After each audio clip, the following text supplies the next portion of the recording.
Bienvenue chez moi.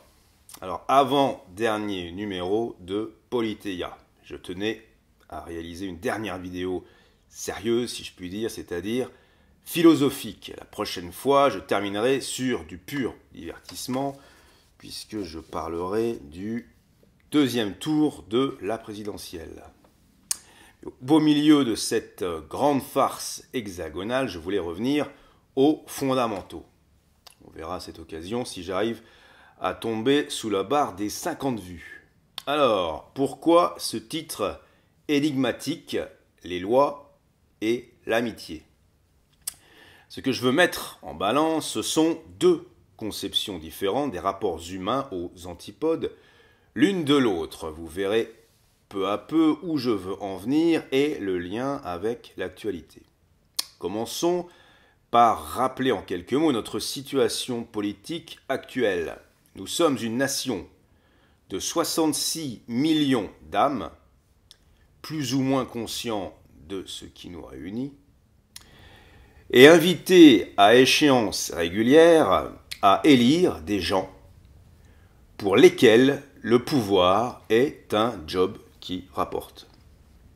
La plupart du temps, nous vaquons toutes et tous à nos petites entreprises privées et ressentons parfois de l'empathie les uns pour les autres, par médias interposés.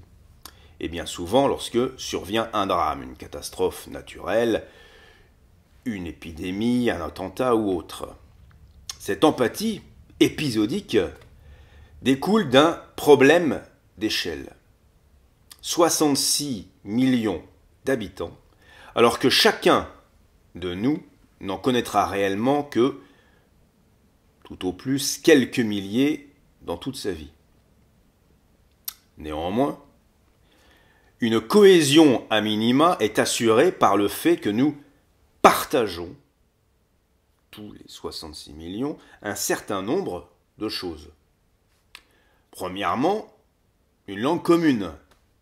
Et c'est bien pratique. Deuxièmement, une histoire. Et une histoire à assumer de bout en bout. Troisièmement, un ensemble de mœurs qui doivent autant à l'histoire moderne qu'à l'histoire médiévale. Et quatrièmement, également, un sentiment que tout ceci nous constitue et fait de nous des débiteurs. Mais des débiteurs qui n'ont pas vocation à rembourser leurs dettes, mais à en être conscients, tout simplement, et à vivre avec. S'il fallait donc parvenir à étendre l'empathie à toute la communauté politique, il faudrait faire en sorte que chacun puisse rencontrer chacun. Donc que la communauté politique se limite à la taille adéquate. Cette réalité, les Grecs l'ont comprise très tôt, et ils la vivaient. Et nous, parce que nous ne la vivons plus, nous l'avons perdue de vue. À l'échelle d'une cité de 30 000 personnes, c'est jouable, plus ou moins. À l'échelle d'une vaste nation de 66 millions d'habitants, c'est bien plus compliqué.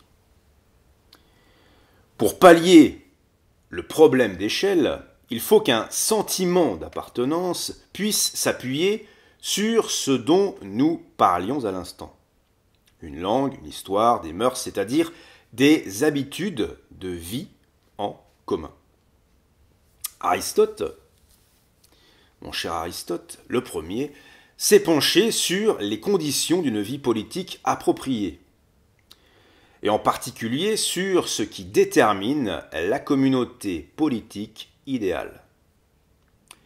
Et s'il fait de la justice la vertu politique par excellence, il reconnaît aussi l'existence d'une communauté parfaite, n'ayant même pas besoin de justice. Et cette communauté, c'est la communauté des amis.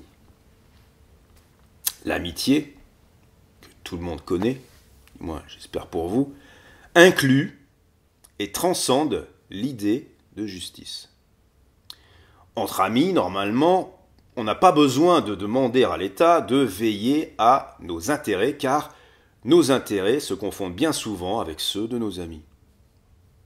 Nous considérons nos amis comme fin en soi, ce qui, contrairement à ce que dit Kant, n'est pas et ne sera jamais extensible à l'humanité tout entière.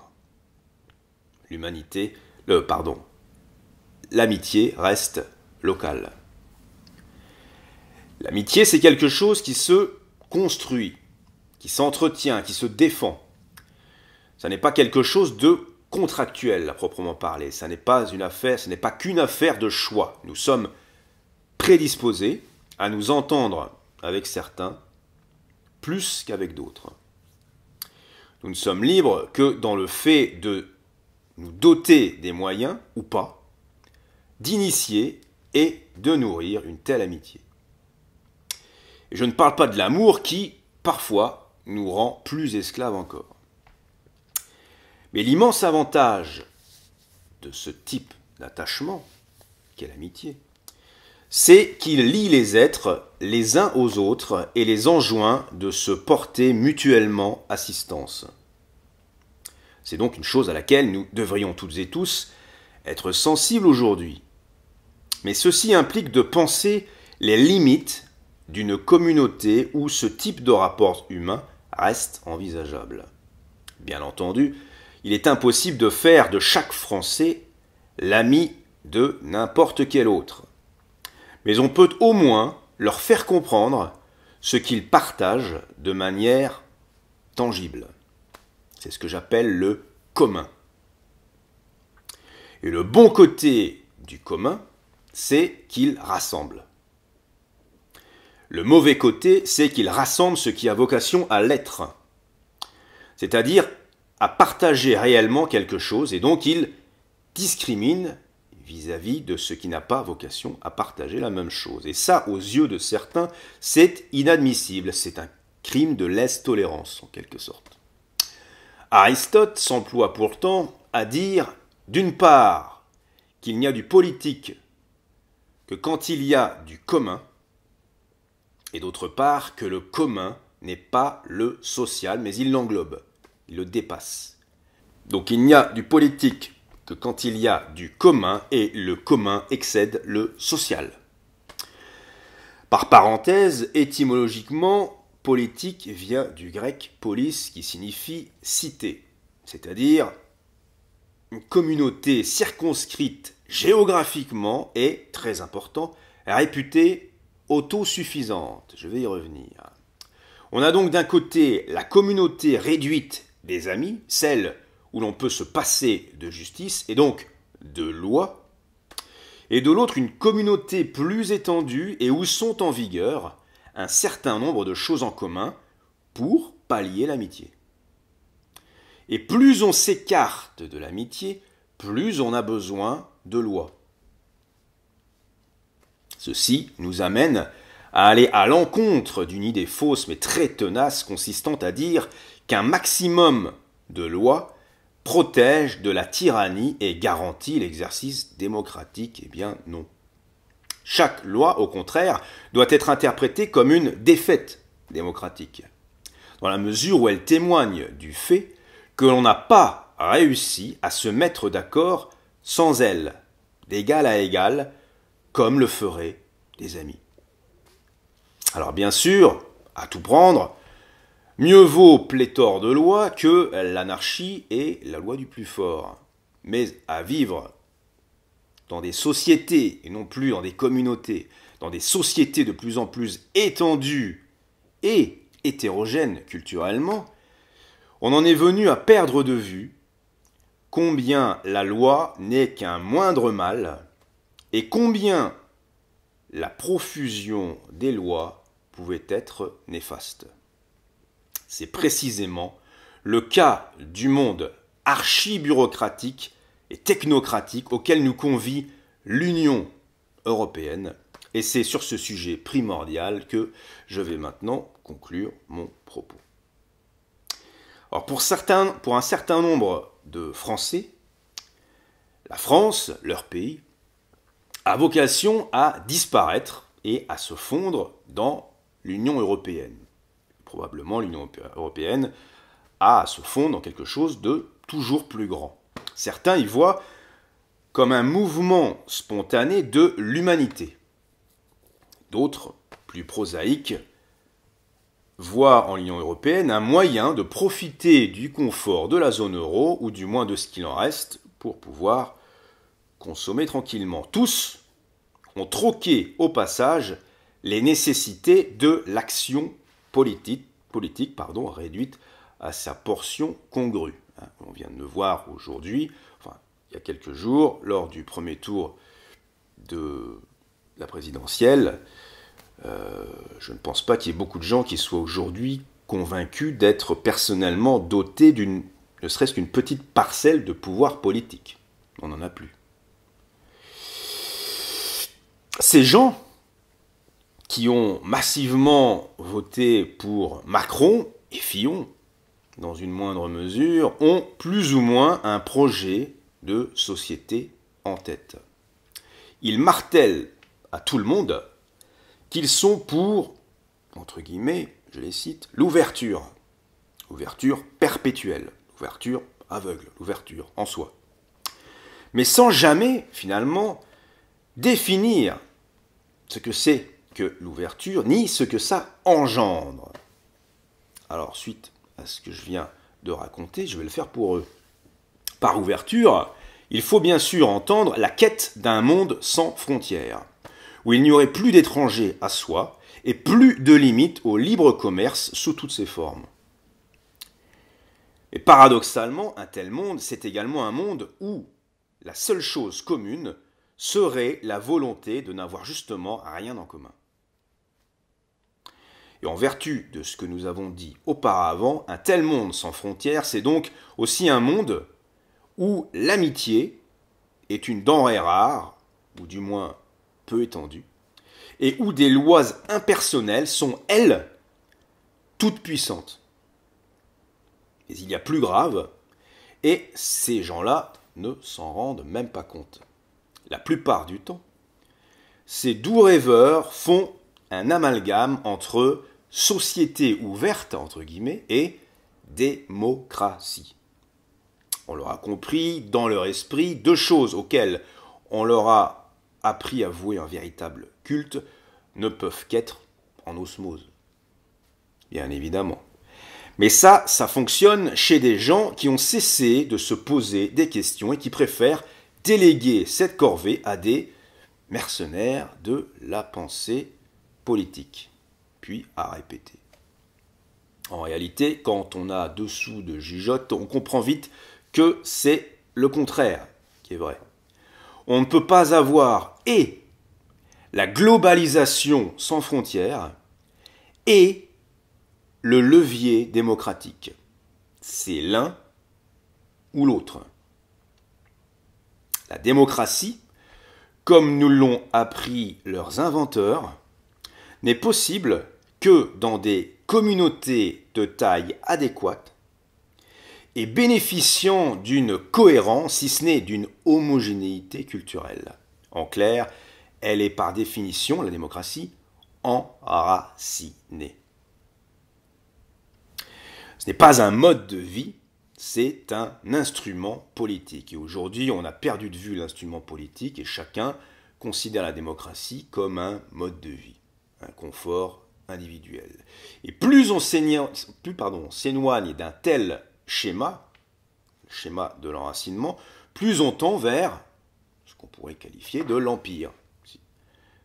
Historiquement, c'est ce que l'on constate. La cité, la nation, l'empire. Alors certes, un empire cool, un empire sympa, un empire plein de couleurs, un empire plein de produits à consommer, de gens à rencontrer, un empire plein de bons sentiments, mais un empire quand même. Un empire où tout semblant de politique est placé entre les mains de technocrates et de managers comme M. Emmanuel Macron. Et plus vous repousserez les frontières, plus votre bulletin de vote ressemblera à un confetti perdu au beau milieu de centaines de millions d'autres. Et plus vous prendrez le risque de remettre le pouvoir et tout le pouvoir entre les mains de gens qui ne connaissent rien de votre vie, de votre quotidien, de votre terroir, de votre histoire, et peut-être même un jour qui ne connaîtront rien de votre langue maternelle. Vous ne serez alors plus qu'un chiffre qu'on rentrera dans des algorithmes consuméristes.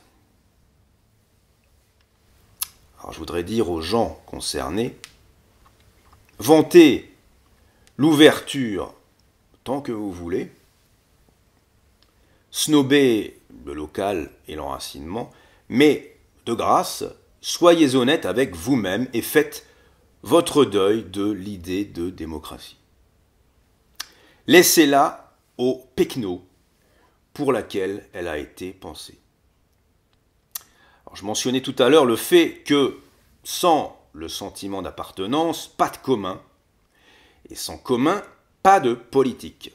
Et sans politique, pas de démocratie à proprement parler, parce que nous connaissons aujourd'hui véritablement ce que pourrait être une démocratie. Le commun doit donc nous amener à repenser la taille idoine de la communauté politique, c'est-à-dire celle permettant l'autosuffisance, comme le disait Aristote. En clair, est autosuffisante la communauté suffisamment grande pour ne pas être l'esclave d'une autre, suivez mon regard, et suffisamment petite pour ne pas en asservir une troisième. Rien à voir donc avec les sociétés closes sur elles-mêmes et va-t-en-guerre qu'on essaie de nous vendre.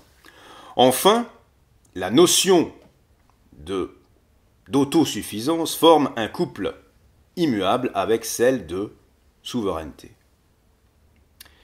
Et en votant Macron, vous avez fait un choix de société, celui de la grande nurserie continentale, bureaucratique et consumériste.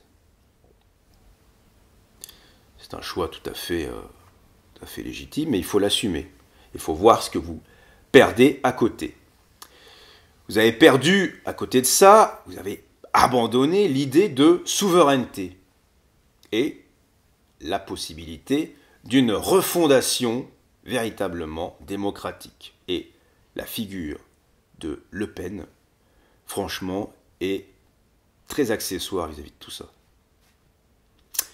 Voilà, j'espère que certains penseront à cela lorsqu'ils iront voter.